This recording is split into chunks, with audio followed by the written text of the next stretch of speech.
Rajkot Ahmedabad highway પર આવેલી કુવાડવા વાંકાનેર ચોકડી પાસે ગેરકાયદેસર બાંધકામોનો મુદ્દો હવે ગરમાયો છે.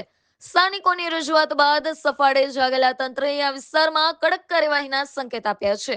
આ મામલે રજૂઆત મળતા જ રૂડા દ્વારા ગત 30 એપ્રિલ 2024ના રોજ સંબંધિત આસામીઓને નોટિસ ફટકારવામાં આવી હતી.